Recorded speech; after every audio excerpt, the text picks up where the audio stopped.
Isang hindi inaasahan at hindi magandang pangyayari ang naganap sa seryeng pinagbibidahan ni Ken Yaman.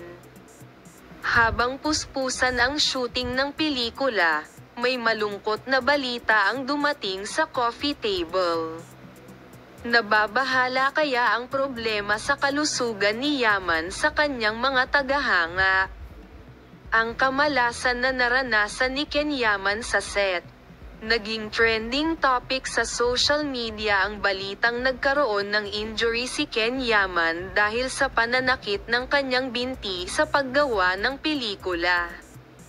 Ayon sa impormasyong natanggap mula sa mga empleyado ni SEC, nang tumaas ang edema sa binti ng manlalaro, inirekomenda siya ng kanyang doktor na magpahinga.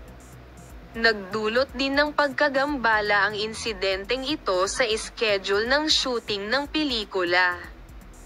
Natigil sandali ang pamamaril dahil sa pinsala sa binti ni Ken Yaman.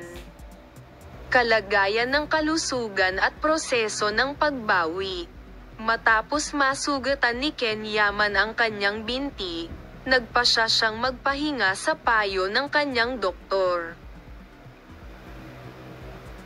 Ang kondisyon ng kalusugan ng manlalaro ay mahigpit na sinusubaybayan at ang proseso ng pagbawi ay inaasahang matatapos ng mabilis.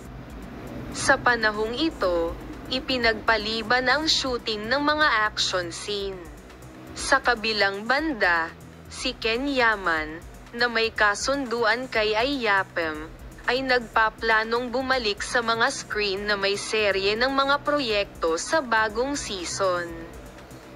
Gayunpaman, sa kasalukuyan ay walang tiyak na impormasyon tungkol sa kung aling proyekto ang kanyang sasalihan. Inaasahan na si Ken Yaman ay lalabas sa harap ng mga manunood na may mga bagong proyekto pagkatapos gumaling mula sa kanyang mga problema sa kalusugan. Magpapakita kami sa iyo ng bagong balita tungkol sa Ken Yaman. Patuloy na manood, Palem.